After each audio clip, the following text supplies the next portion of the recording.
오늘 우리에게 주신 하나님의 말씀을 우리 함께 한 절씩 교독하겠습니다. 예레미야 8장 7절부터 12절까지 말씀입니다. 예레미야 8장 7절부터 12절 한 절씩 우리 교독해서 읽겠습니다. 예레미야 8장 7절. 공중의 학은 그 정한 시기를 알고 산비둘기와 제비와 두루미는 그들이 올 때를 지키거늘 내 백성은 여호와의 규례를 알지 못하는도다. 너희가 어찌 우리는 지혜가 있고 우리에게는 여호와의 율법이 있다 말하겠느냐. 참으로 서기관의 거짓의 붓이 거짓되게 하였나니. 지혜롭다 하는 자들은 부끄러움을 당하며 두려워 떨다가 잡히리라. 보라, 그들이 여호와의 말을 버렸으니 그들에게 무슨 지혜가 있으랴. 그러므로 내가 그들의 아내를 타인에게 주겠고 그들의 밭을 그 차지할 자들에게 주리니 그들은 가장 작은 자로부터 큰 자까지 다 욕심내며 선지자로부터 제사장까지 다 거짓을 행함이라. 그들이 딸 내 백성의 상처를 가볍게 여기면서 말하기를 평강하다 평강하다 하나 평강이 없도다. 그들이 가증한 일을 행할 때에 부끄러워하였느냐? 아니라 조금도 부끄러워하지 않을 뿐 아니라 얼굴도 붉어지지 아니하였느니라.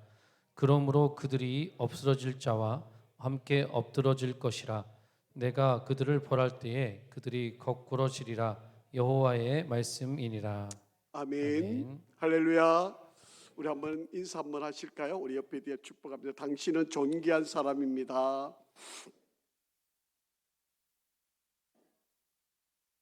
한 번 더 인사하겠습니다. 잘 되고 있습니다. 기도하면 됩니다. 지난 주간 또 이번 주간 우리 성도 여러분들이 많이 바쁘셨죠? 저도 이렇게 초상을 이렇게 많이 장례를 해보기가 이렇게 없었는데 장례를 또 이렇게 한꺼번에 계속 이렇게 진행되게 되어서 한편으로 참 마음이 무겁고 또 힘들지만 장례는요 하나님이 우리 교회를 부흥시키시려는 하나님의 계획입니다. 이렇게 장례를 잘 치르면 전도가 되거든요. 또 이렇게 복음을 전하는 게 여러분 세 번씩 이렇게 집중해서 복음 전할 수 있는 시간이 언제 있겠습니까? 또 교회를 안 다니던 분들도 이 장례식에 참석하고 또 말씀을 듣다 보면 교회를 다니게 되고 예수를 믿는 그런 기회가 생기니까 이 장례가 우리가 전도할 수 있는 좋은 기회고 또 영혼이 돌아올 수 있는 그런 좋은 기회가 되는걸 기억하시고 이 기회에 여러분 귀한 가정들이 잘 세워지고 돌아오도록 계속 기도해 주시기를 바랍니다. 오늘은 예레미야 강의 30번째 시간입니다. 잘못된 가르침이라는 제목으로 말씀을 함께 상고를 하려고 합니다. 지난주에 말씀을 좀 드렸던 이야기인데 우리 6절을 한번 다시 한번 좀 읽어보겠습니다. 6절 시작.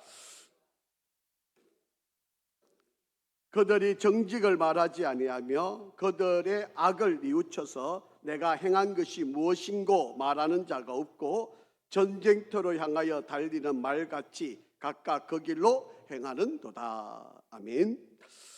하나님의 백성에게 있어서 가장 중요한 일이 뭐겠습니까? 여러분, 하나님의 백성이라고 하면 하나님의 말씀을 잘 듣는 거예요.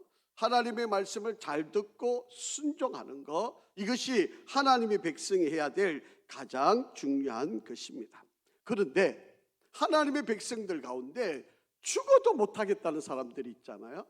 아무리 하나님의 말씀을 가르쳐 주어도 하나님의 말씀을 일러 주어도 때로는 소리를 크게 외쳐 주어도 안 듣겠다는 거예요.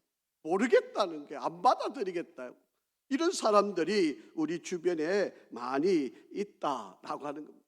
여러분, 이런 사람들은요 병원에 입원을 해서 들어가서 의사가 시키는 대로 진단을 하고 수술을 하고 치료를 받아야 되는데 병원에 집어넣으면 어떻게 해요? 밤에 몰래 빠져나가 가지고 술 마시고 담배 피고 그냥 바깥에서 딴짓하는 사람들, 그 자기 생명을 재촉하는 사람들이잖아요.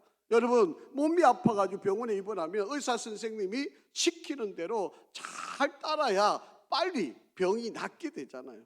그런데 자기 생각대로 자기 마음대로 막 생활을 하고 행동을 하면 그 사람은 고침받을 수가 없게 된다라고 하는 이야기입니다.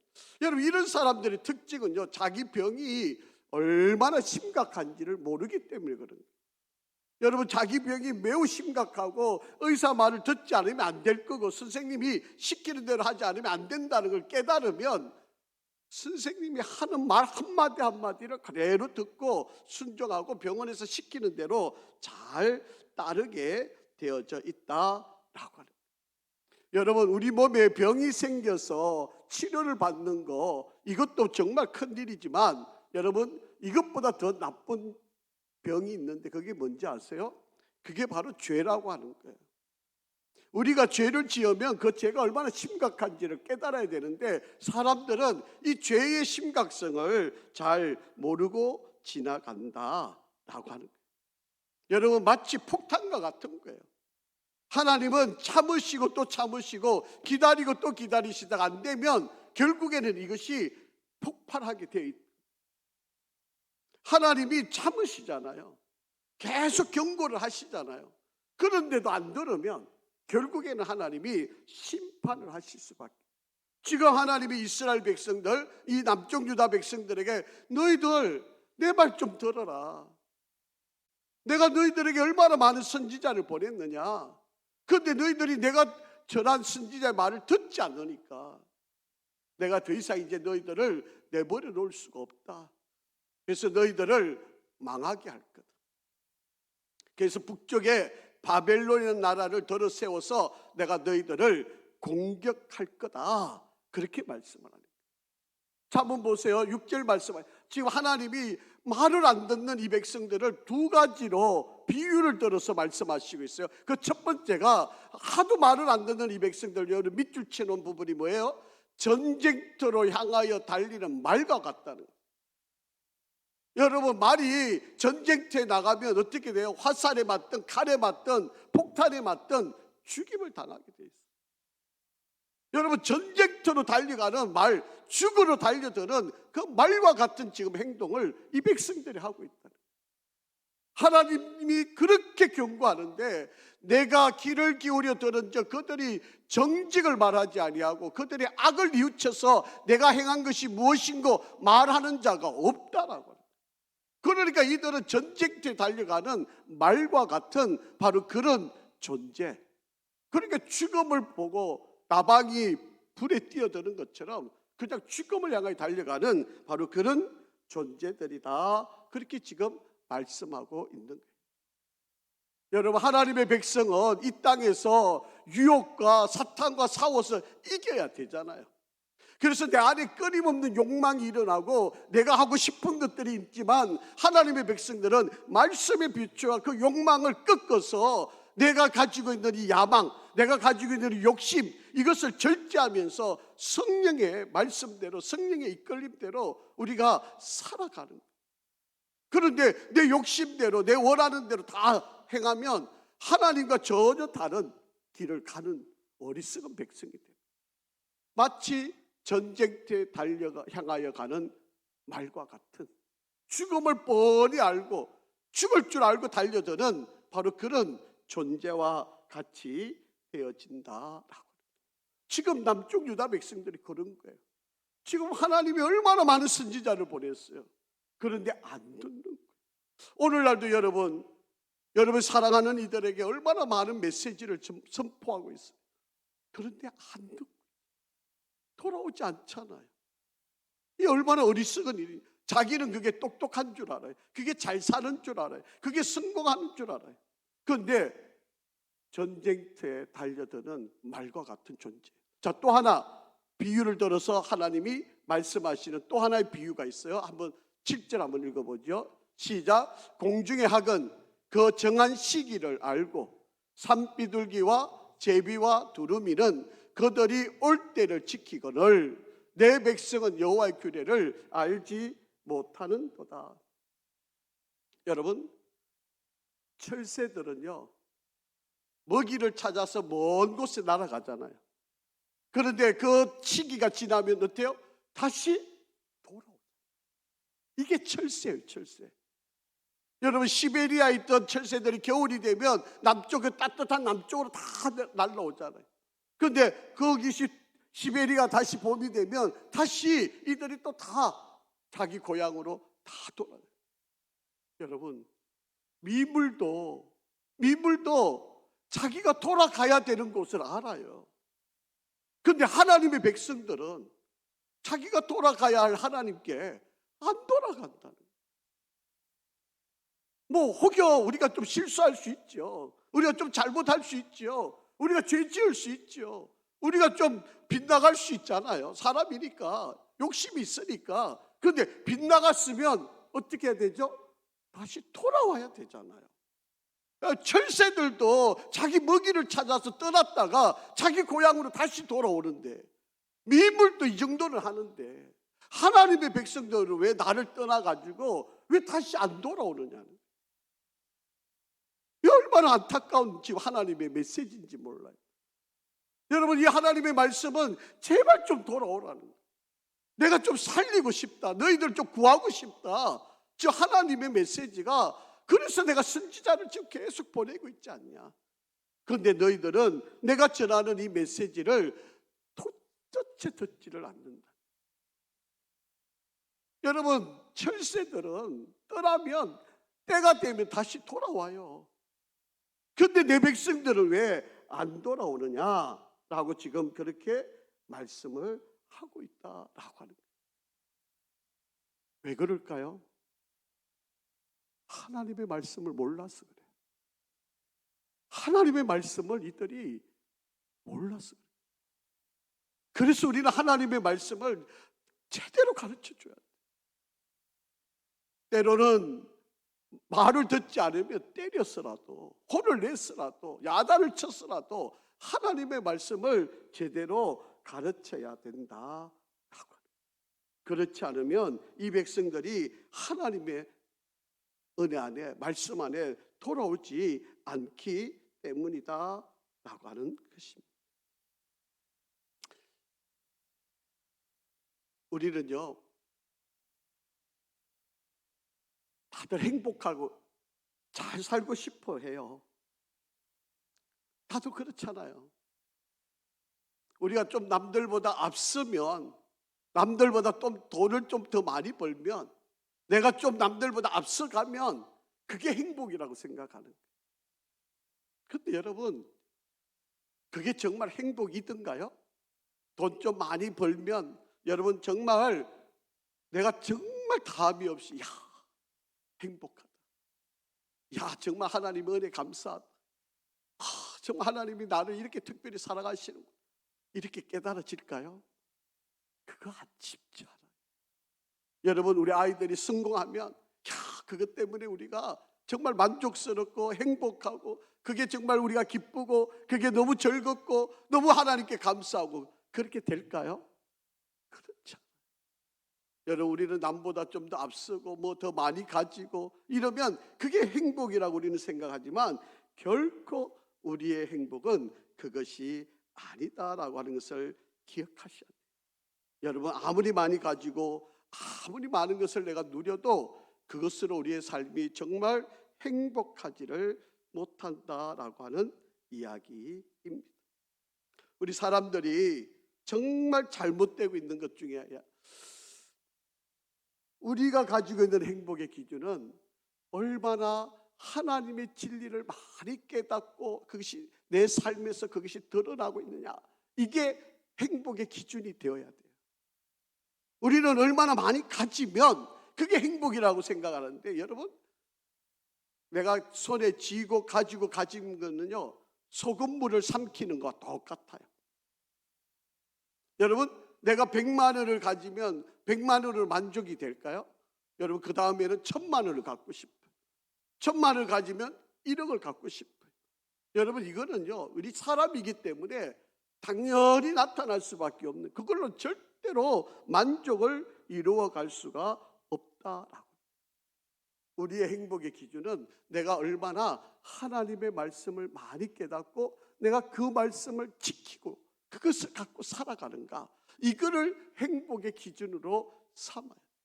여러분, 우리 아이들에게, 우리 자녀들에게 이거를 가르쳐 줘야 돼요. 그래야 우리 아이들이 정말 행복이라고 하는 것을 깨닫게 돼요. 또 하나는 여러분, 내가 힘들고 어려운 이 순간을 정말 하나님 붙들고 하나님이 나와 함께 하시고 하나님이 나를 이끌어 가신다는 것을 믿음을 가지고 이겨내는 것, 이거를 알려주는 것, 이것이 행복이라고 해요. 여러분, 이런 사람들은 많고 적음의 문제가 아니에요. 높고 낮음의 문제가 아니에요. 하나님 한 분만으로 만족하는, 하나님이 나를 지키심, 하나님이 나를 도우심, 하나님이 나와 함께 하심, 바로 이것이 행복의 기준이에요. 그러면 우리 아이들은 정말 이 땅에서 복되고 행복하게 살아요. 그런데 오늘날 알게 모르게 우리 아이들에게 기준을 많이 가지는 거, 높이 올라가는 거, 성공하는 거, 이런 것들로 기준을 삼으니까 여기에 뒤처지면 어떻게 돼요? 다 불행한 거예요. 다 내가 잘못돼요. 제가 지금 바르지 못하게 사는 것처럼 그렇게 살고 있는 거예요. 여러분, 가진 걸로 기준하면 모든 사람들이 다 불행하죠. 이재용이 빼고는 다 불행한 사람이에요. 높은 거 따지면 대통령 외에는 우리는 다 불행한 사람들이에요. 여러분, 그런 사람 외에는 누가 행복하겠어요? 높이를 따진다 그러면 우리가 날마다 그렇게 불행하게 사는 인생인가요? 그렇지 않잖아요. 또 한 가지는요, 내가 미워했던 사람, 원수 같은 사람을 내가 얼마나 용서하면서 살았는가, 이게 행복의 기준인 거예요. 여러분, 지난주에도 말씀을 드렸지만 야곱이라고 하는 사람이 성공하고 싶어서 형의 축복을 빼앗아갔잖아요. 그래가지고 자기는 잘 살고 싶었어요. 행복하고 싶었어요. 근데 만족이 안 되잖아요. 그래서 하나님 앞에 회개하고 하나님과의 관계를 회복하고 난 뒤에 사람과의 관계를 회복하기 위해서 20년이 걸려요. 그래서 라반이 죽이려고 쫓아왔을 때 그 돌기둥을 세우면서 화해와 용서를 하잖아요. 그 다음부터 이 야곱이 행복, 그리고 형과도 화해가 되잖아요. 여러분, 오늘날 우리가 알게 모르게 서로에게 얼마나 많은 상처를 주고 살아가는지 몰라요. 가까이 있는 부모와 형제, 자녀들, 여러분, 우리가 서로 정말 끈끈한 피를 나눈 그런 관계인데도 불구하고 세상에서 다시 없을 만큼 원수같이 지내는 그런 이들이 얼마나 많이 있는지 모릅니다. 그러니까 행복하지 않아요. 가져도 행복하지 않아요. 만족할 수가 없어요. 모든 기준이 다르니까 늘 불행하다고 생각하고 있는 바로 그런 삶이 되었다라고. 자, 왜 이렇게 되었을까요? 왜 이 남쪽 유다 백성들이 왜 이렇게, 하나님께서 그렇게 많은 선지자를 보냈는데 왜 이 백성들이 이렇게 빗나가고 왜 이렇게 잘못된 길을 계속 걸어가고 하나님이 더 이상 돌이킬 수 없게, 더 이상 이들을 용서할 수 없게 바벨론에 내어 맡길 수밖에 없는 이런 지경에 이르렀을까? 왜 그럴까요? 이들이 선생을 잘못 두었어요. 이들이 잘못 배웠어요. 그래서 이들이 이렇게 살아갈 수밖에 없는 거예요. 하나님이 그렇게 선지자들을 보내줘도 이들은 하나님의 선지자들의 말을 안 듣고 자기들이 만들어 놓은 선생들 말만 이들이 듣게 되었다라고 하는 거예요. 자기 나름대로 기준을 갖고 자기 나름대로 생각을 갖고 그것이 옳은 것처럼 그렇게 생각을 하는 거예요. 잘못된 선생을 이들이 두고 살아가고 있었다라고 합니다. 자, 11절 말씀 한번 볼게요. 한번 같이 읽어보겠습니다. 11절 시작. 그들이 딸 내 백성의 상처를 가볍게 여기면서 말하기를 평강하다, 평강하다 하나 평강이 없도다. 그렇게 이야기를 합니다. 지금 하나님은 심각하다 그러는데, 내가 너희들이 지금 돌이키지 않으면 내가 바벨론을 세워서 너를 치겠다 그러시는데, 거짓 선생들이 야 지금 괜찮아, 지금 우리 잘 되고 있어, 우리 지금 편안해, 지금 뭐가 어려워, 우리가 이렇게 잘 되고 있는데, 우리 이렇게 잘 살고 있는데, 아이고 괜히 너무 걱정해서 그런 말이야, 그런 말 아니야, 걱정하지 마, 괜찮아. 지금 그렇게 이야기하는 거와 똑같은 거예요. 하나님의 말씀을 들어야 되는데 지금 심각하다 그러는데, 지금 하나님은 지금 이래도 이대로는 안 되겠다 그러는데, 지금 선생들은, 거짓 선생들은 우리 비유만 맞추는 거예요.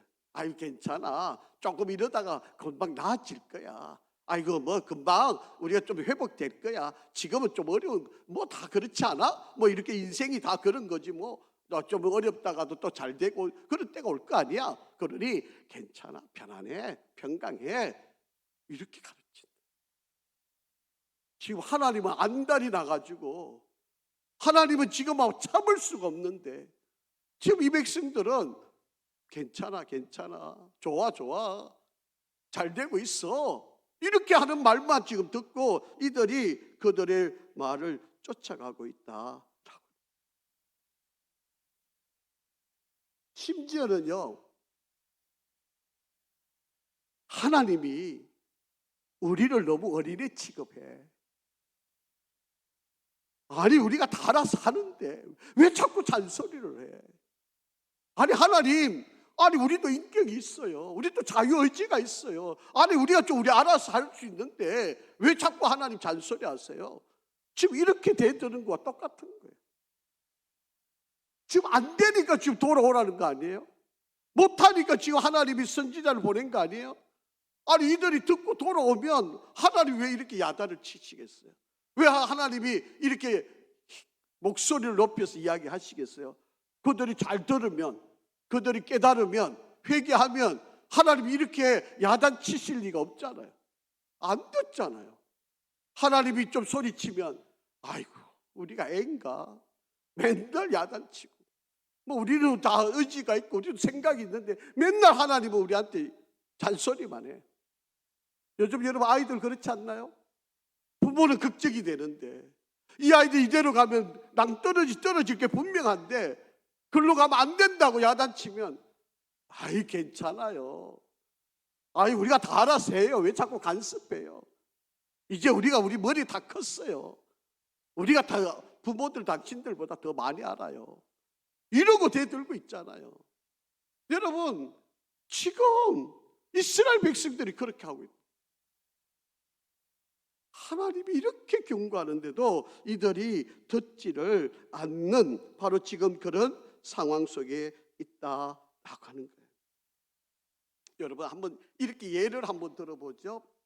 여러분 아이가 며칠 동안 집에 안 들어와요. 그러면 엄마 아빠는 어떻게 해야 돼요? 수소문해가지고 경찰에 연락하고 찾고 그럴 거 아니겠어요? 아이가 그냥 하루만 안 들어와도 우리는 뭐 잠을 못 자잖아요. 그런데 이 아이들은 부모 간섭이 싫다고 뛰쳐나간 거예요. 몇 날 며칠을 여러분 바깥에 뒹굴어 봐야 뭐 좋은 꼴을 보겠어요. 뻔한 결과죠. 그러면 나쁜 아이들하고 어울릴 거고, 그러면 거기에 이상한, 요즘 같으면 뭐 마약하고 여러분 술 담배하고, 여러분 그런 사람들과 어울려서 걔들은 또 얼른 또 친구 되어 주잖아요. 여러분 착하고 공부 잘하고 열심히 살아면 그런 데 어울려 주겠어요? 그냥 다 나쁜 아이들. 그게 부모 마음은 막 가슴에 애리는 거죠.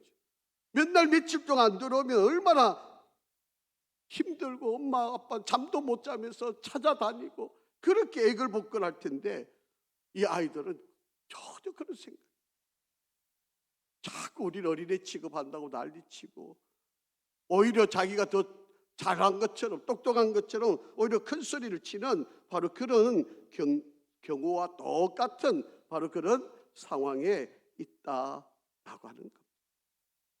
지금 유다 백성이 그런 거예요. 오늘 지금 우리의 삶이 그런 거예요. 자, 8절 한번 읽어볼까요? 8절 한번 같이 읽어보겠습니다. 시작. 너희가 어찌 우리는 지혜가 있고 우리에게는 여호와의 율법이 있다 말하겠느냐. 참으로 서기관의 거짓에 붓이 거짓되게 하여. 자기가 똑똑하대요. 우리가 하나님 말씀대로 다 살고 있대요.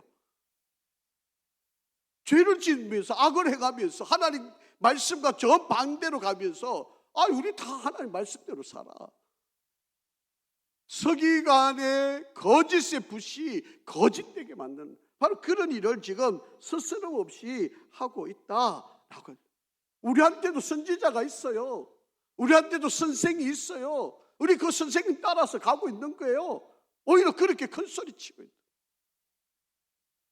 지금 아이들이 그렇잖아요. 우리 아이들이 부모님이 걱정하고 정말 기도하면서 이야기를 하면 이 아이들이 듣기보다는 내가 더 똑똑하고 내가 세상 물정 더 잘 알고 내가 더 시대를 더 밝히 아는 것처럼 그렇게 생각을 하면서 살아가고 있다.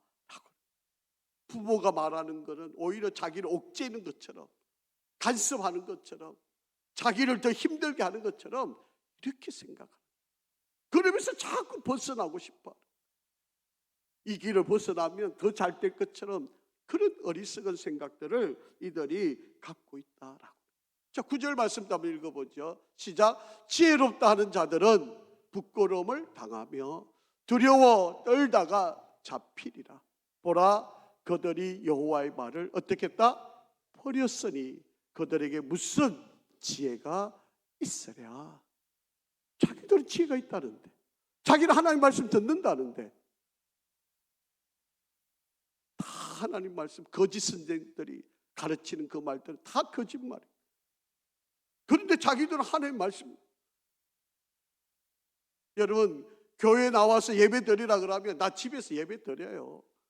뭐 유튜브 또 뭐 여기 온라인으로 예배 드려요. 그러면서 교회 안 나오려고 그러잖아요. 여러분, 온라인으로 예배 드리는 것도 귀한 일이기는 하지만 온라인으로 예배 드리는 거하고 직접 예배 나와서 드리는 거하고 천양이 차이잖아요. 정말 어쩔 수 없어서 내가 아파서 병이 들어서 어쩔 수 없어서 내가 온라인으로 예배 드릴 수 있을 때는 그건 또 어쩔 수 없는 일이잖아요. 그런데 나올 수도 있는데 건강한데 그냥 핑계 삼아서 그거 좀 귀찮다고 예배 안 드리고 그냥 온라인으로 예배 드리겠다 그러고 그렇게 하면 그 예배가 온전한 예배가 될 수 있겠느냐는 거예요. 여러분, 우리가 코로나 기간에 여러분 경험해 보셨잖아요. 집에서 예배 드리면 온라인 처음에는 양복 잘 입고 정말 반듯하게 앉아가지고 1시간 예배 잘 드렸잖아요.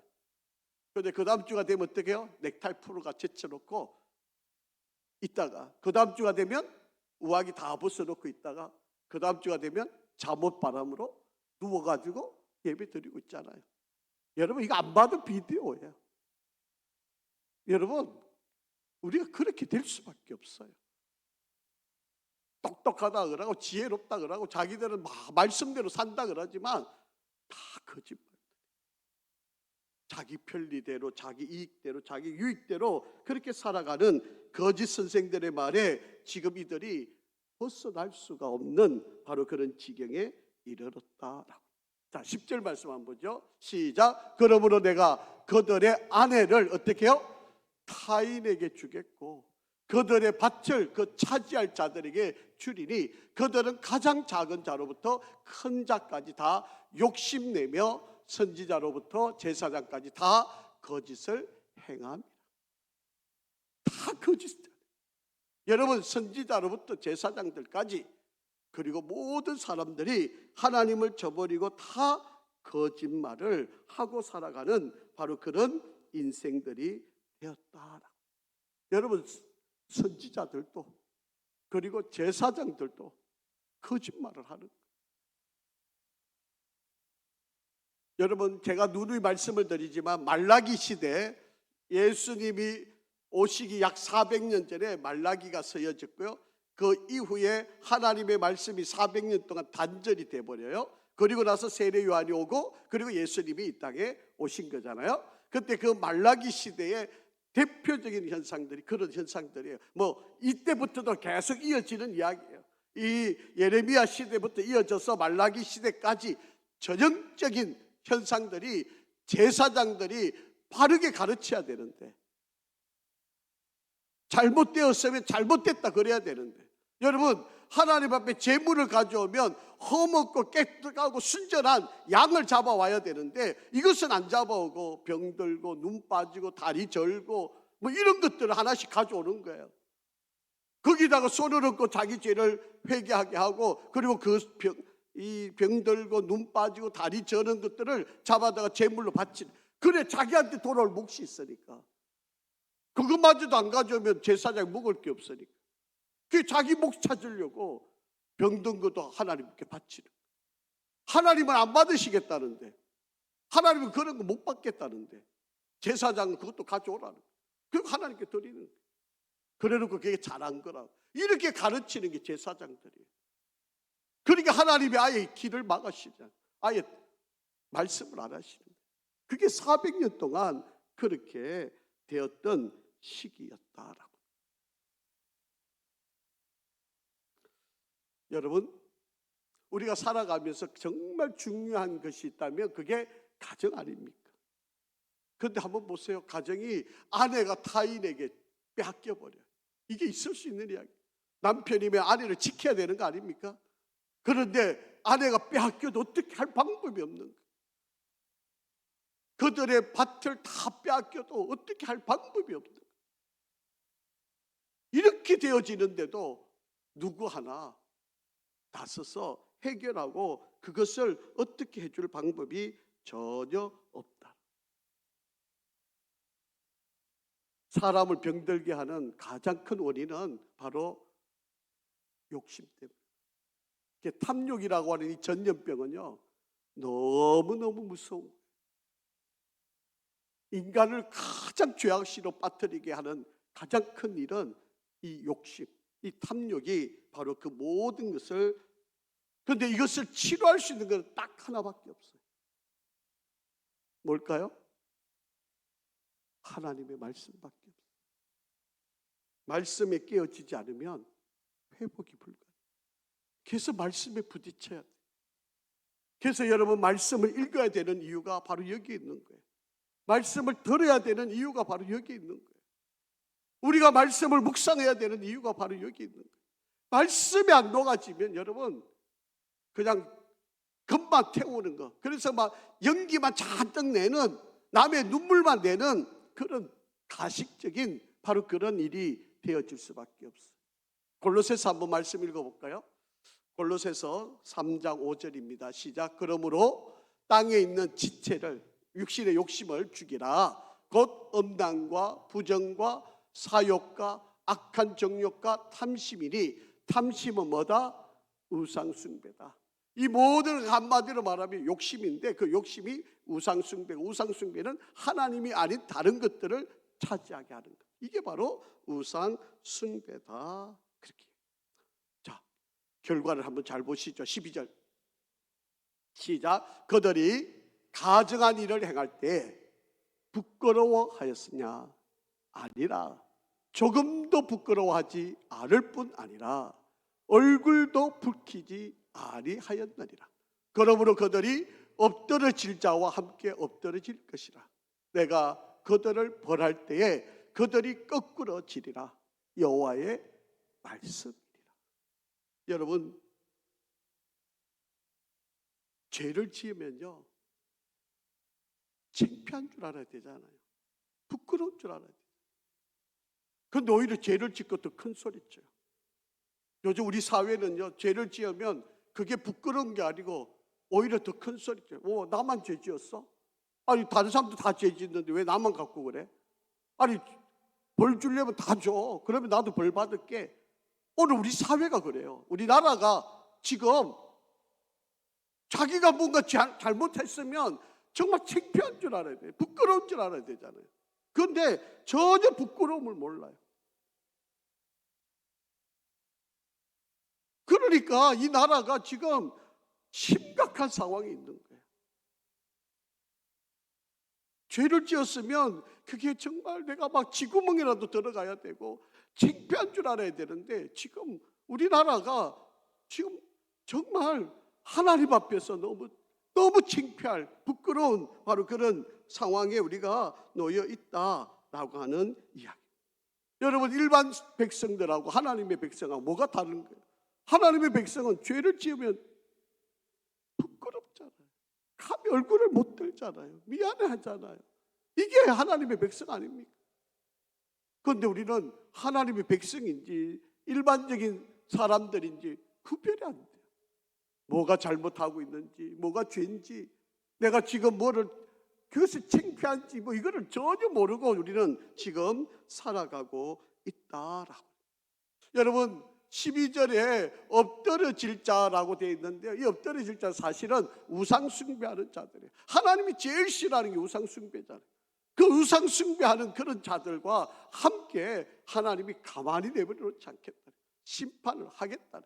그들을 벌할 때 그들이 거꾸러지게 될 거다. 그렇게 지금 하나님이 말씀을 하시고 있다. 여러분, 우리는 지금 이 시대에 정말 정신을 바짝 차려야 돼요.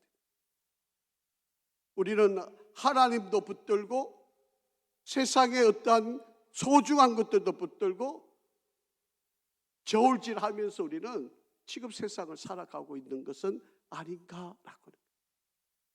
하나님 한 분만으로 만족한 삶을 살아야 되는데, 우리가 살고 있는 이 세상이 그렇게 가만히 내버려놓지 않아요.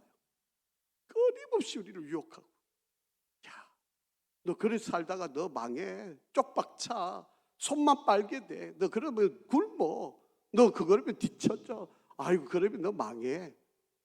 제발 좀 요령껏 좀 살아. 하나님도 믿고 좀 세상 좀 율정도 좀 알고 좀 세상 사람들처럼 좀 그렇게 똑똑하게 좀 살아. 왜 그렇게 밀어떨고 그렇게 살아? 왜 그렇게 어리석게 살아? 우리에게 자꾸 이렇게 유혹을 합니다. 여러분, 이렇게 한 발 한 발 빠져나간 게 유다 백성들이에요. 그러니까 다시 돌아오지를 못하잖아요. 여러분, 우리가 사람이니까, 죄인이니까 우리가 잘못할 수 있는 거죠. 실수할 수 있잖아요. 그러면 실수했으면 다시 돌아와야 되잖아요. 내가 하나님 두 손 두 발 들고 내가 잘못했습니다. 내가 하나님의 은혜를 저버리고 내가 세상의 욕심에 이끌려가지고 내가 잘못 갔습니다. 여러분, 돌아온 탕자처럼 아버지한테 가면 먹을 게 많고 거기가 풍족한데 내가 괜히 혼자 나가가지고 이렇게 그 아버지께로 돌아오니까 구원을 받는 거잖아요. 돌아오면 되는데 끝까지 버티는 거예요. 끝까지 머리 빳빳하게 들고 있는 거예요. 오늘 새벽에 마태복음 강해를 했는데, 이 마태복음 13장에 보시면 예수님께서 비유로 말씀하시면서 씨를 뿌려놓고 이 가라지를 이 마귀가 와서 뿌려놓고 간다는 거예요. 그러니까 이거를 사실은 가라지를 같이 빨리 베어버려야 되는데, 예수님이 가라지를 베니까 베지 말라 그러잖아요.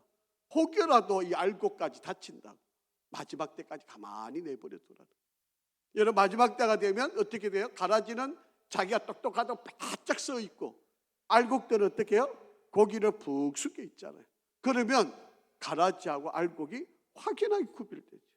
그때 이 가라지를 다 끌어모아가지고 묶어가지고 불에 집어 던지겠다 말씀하시고. 여러분, 저와 여러분 정말 우리가 하나님의 말씀 안에 붙들려 이 때를 잘 이겨서 승리해 갈 수 있기를 간절히 바랍니다. 사탄은요 절대로 우리를 그냥 내버려 놓지 않아요. 순간순간마다 우리를 미혹합니다. 여러분, 우리의 자녀들 절대로 그냥 내버려 놓지 않아요. 여러분, 우리의 자녀들이 자기 방식대로 똑똑하게 세상 물정, 세상의 모든 유튜브 지식들은 다 습득을 해가지고 자기가 제일 똑똑해요. 자기가 제일 잘났어요. 자기가 모든 세상 일을 다 알아요. 그러면서 부모들의 가르침을 들으려고 하지 않아요. 그런데 부모 입장에서 보면 잘못된 길로 뻔히 가고 있는 것. 이 길로 가면 안 되는 거 아는데 자기들은 잘 가고 있다는, 성공하고 있다는 거짓 선생의 말들에 유튜브의 말을 듣고, 여러분 유튜브요 90%는 가짜입니다. 여러분 잘 분별하셔야 돼요. 여러분 유튜브 많이 보시지만 그 진짜 정보는 10%도 안 돼요. 여러분 현혹되시면 안 됩니다. 여러분 오늘날 그게 우리의 모든 지식일 것처럼 이야기하는데 그렇지 않아요. 여러분 저도 뭐 유튜브 종종 보는데 유튜브에 보면요 중국이 곧 망할 것처럼 설명하는 뭐 박사라는 분들이 나와가 이제 곧 망한다고 뭐 얼마나 이야기하는지. 근데 여태도 안 망하고 있어요. 뭐 이런 이야기가 뭐 이것뿐만이겠어요? 여러분 뭐 어디 투자하면 떼돈 벌 것처럼 뭐 얼마나 이야기 많이 해요? 여러분 현혹되지 마세요. 여러분 잘못된 가르침, 세상에 이런 것에 현혹되시면 안 돼요. 그게 바로 유다 백성이 멸망했던, 여러분 하나님도 섬기고 나 우상도 섬기면 잘하는 거잖아요. 똑똑한 거잖아요. 하나는 보장해놓고, 근데 우리 하나님이 그래 너 참 잘하네, 똑똑하네, 너 아이고 이것도 하고 저것도 하니까 너 잘 사네. 우리 하나님 그러실 것 같습니까? 정말 여러분 양간의 선택을 해야 될 때가 분명히 옵니다. 잘 구별하셔야 돼요. 여러분 지금 시대가 너무 악해져 있고 정말 힘든 시대입니다. 진짜를 구별하기 어려운 때가 됐어요. 그렇기 때문에 우리가 말씀을 정말 가까이, 여러분 말씀이 우리를 살리는 길이다라고 하는 거예요. 그래서 우리 아이들 자녀들에게 말씀을 제대로 가르쳐요. 그러면 우리 아이들이 모든 내가 가고 생명의 길이 이 안에 다 담겨 있잖아요. 저와 여러분도 이때를 잘 이기고 승리하기를 주의 이름으로 축복합니다. 하나님 정말 어려운 시대를 살아갑니다. 너무 많은 지식과 정보들이 우리를 혼란스럽게 만들고 하나님의 말씀보다도 더 많은 이야기들이 우리에게 들려오고 있습니다. 잘 분별하게 하시고 거짓 선생들, 잘못된 가르침에 넘어지지 않게 하시고 온전한 믿음으로 우리를 인도하여 주시옵소서. 하나님 말씀을 붙들고 신음하고 하나님 말씀으로 목숨 걸고 하나님의 말씀으로 우리가 이기고 승리하는 우리가 되게 도와주옵소서. 예수 그리스도의 이름으로 기도합니다. 아멘.